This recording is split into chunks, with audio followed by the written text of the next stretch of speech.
رسول پاک صلی اللہ علیہ وسلم کو اللہ نے جو نگاہیں عطا فرمائی ہیں وہ ایسی نگاہیں عطا فرمائی ہیں کہ حضور صلی اللہ علیہ وسلم فرماتے ہیں کہ ان اللہ زوا لی الارض حتی رأیت مشارقها و مغاربها، کہ اللہ تبارک و تعالی نے میرے لیے زمین کو سمیٹ کے رکھ دیا ہے یہاں تک کہ میں اس کے مشرقوں کو دیکھ رہا ہوں اور اس کے مغربوں کو دیکھ رہا ہوں۔ ساری کائنات حضور کے سامنے سمیٹ کے رکھ دی گئی۔ اور ایک دوسری حدیث میں فرمایا ان اللہ قد رفع لی الدنیا، کہ اللہ نے میرے لیے دنیا کے سارے حجابات اٹھا کے رکھ دیے ہیں، فانا انظر الیہا والی ما ہوا کائن فیہا، میں اس دنیا کی طرف نگاہ ڈالی ہوئی ہے اور قیامت تک جو ہونے والا ہے میں وہ سب دیکھ رہا ہوں۔ اور کیسے دیکھ رہا ہوں؟ کأنما انظر الی کفی ہذہ، گویا کہ میں اسے اپنی ہتھیلی کے اوپر ہوتا ہوا دیکھ رہا ہوں۔ یہ ایسے حضور صلی اللہ علیہ وسلم اس کائنات کو مشاہدہ کر رہے ہیں، دیکھ رہے ہیں۔ وہ کیسے دیکھ رہے ہیں؟ یہ اللہ نے ان کو وہ صلاحیتیں عطا کی ہیں۔ اور یہ صرف زمین کا معاملہ نہیں ہے کہ آپ صرف زمین میں دیکھ رہے ہوں، آپ کی نگاہیں جو ہے وہ عرش تک جا رہی ہیں۔ اور حضور فرماتے ہیں انی ارا ما لا ترون، میں وہ دیکھتا ہوں جو تم نہیں دیکھتے، واسمع ما لا تسمعون، میں وہ سنتا ہوں جو تم نہیں سنتے، اتت السماء وحق لها ان تعط، اور آسمان چرچرا رہا ہے اور اس کا حق یہ ہے کہ وہ چرچرائے۔ اور وہ کیوں چرچرا رہا ہے؟ فرمایا کہ آسمان میں 4 انگل کے برابر کوئی جگہ ایسی نہیں ہے جس میں ایک فرشتہ اپنی پیشانی کو اللہ کی بارگاہ میں سجدے کے لیے اس نے رکھا ہوا نہ ہو۔ یہ دیکھیے آسمان، ابھی تک تو یہی نہیں معلوم کہ اس آسمان کی وسعت کتنی ہے، اور حضور صلی اللہ علیہ وسلم اس پورے آسمان کا 7 آسمان کا مشاہدہ کر کے یہ بتا رہے ہیں کہ 4 انگل کے برابر بھی کوئی جگہ خالی موجود نہیں ہے، کوئی نہ کوئی فرشتے نے اپنی پیشانی وہاں رکھی ہوئی ہے۔ تو دیکھیے آپ، اور حضور نے فرمایا کہ میں حوض کو جو جنت میں تمہاری ملاقات کا، تمہاری اور میری ملاقات کا وقت ہے، میں اس کو ابھی بھی دیکھ رہا ہوں، یہیں سے بیٹھے بیٹھے دیکھ رہا ہوں۔ وہ حوض جو جنت کے اندر موجود ہے، وہ اس جنت کا بھی حضور یہیں سے بیٹھے بیٹھے ملاحظہ کر رہا ہے۔ اور صرف دیکھنا نہیں ہے، اللہ نے حضور کو اختیار بھی دیا ہوا ہے۔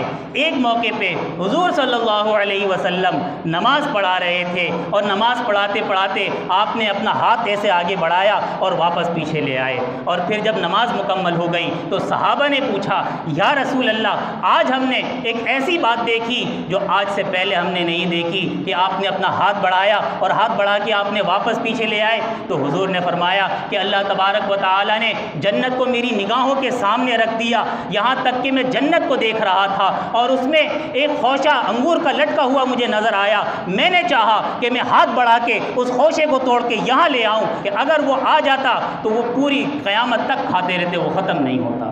تو دیکھیے حضور صلی اللہ علیہ وسلم کی نگاہ مبارک وہ کیسی جو ہے وہ زمین سے لے کے آسمان تک کے مشاہدے کر رہی ہے۔ ایک تجلی تھی جو موسیٰ علیہ السلام نے جس کا سوال کیا تھا کہ اے باری تعالی میں تجھے دیکھنا چاہتا ہوں، تو اللہ نے فرمایا تھا لن ترانی، کہ تم مجھے ہرگز نہیں دیکھ سکو گے۔ پھر کیا فرمایا تھا کہ یہ پہاڑ ہے، اس پہاڑ کے اوپر ایک تجلی میں ڈالوں گا، اگر یہ طور پہاڑ جو ہے یہ اس تجلی کو برداشت کر گیا تو پھر آپ جو ہے وہ مجھے دیکھ سکو گے۔ اور اللہ نے ایک تجلی اپنی ذات کی، ایک تجلی وہ صرف طور پہاڑ کے اوپر ڈالی، اور جب وہ اس طور پہاڑ کے اوپر ڈالی تو وہ طور پہاڑ جو ہے وہ ریزہ ریزہ ہو گیا، اور موسیٰ علیہ السلام جو وہاں موجود تھے ان کے اوپر براہ راست وہ تجلی نہیں پڑی تھی، لیکن جب پہاڑ کے اوپر پڑتی ہے تو وہ جو ہے ریزہ ریزہ ہوتا ہے، اور موسیٰ علیہ السلام بے ہوش ہو کے گر جاتے ہیں۔ اور جب وہ ہوش کے اندر آتے ہیں تو پھر ان کی جو نگاہ تھی اس کا عالم یہ تھا کہ آپ 30 میل دور چلتی ہوئی چیونٹی کو بھی دیکھ لیا کرتے تھے۔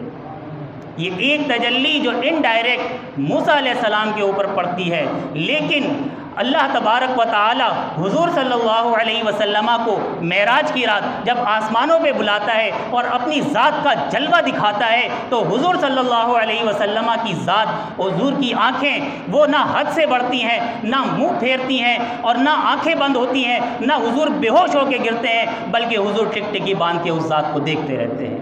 قرآن کہتا ہے ما زاغ البصر وما طغى کہ یہ نگاہیں نہ پھرتی ہیں نہ حد سے بڑھتی ہیں، اور حضور جو ہے وہ ذات حق کے جلووں میں گم ہو جاتے ہیں، وہ دیکھتے رہتے ہیں۔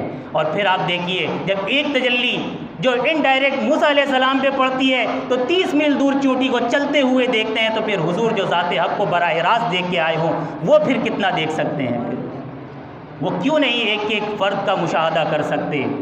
وہ ایک تجلی جو موسیٰ علیہ السلام پہ پڑتی ہے تو وہ جو نور الوہیت ہے وہ موسیٰ علیہ السلام میں آ جاتا ہے۔ جب ذات حق کو حضور دیکھتے ہیں تو پھر وہ نور الوہیت حضور میں کیوں نہیں آئے گا؟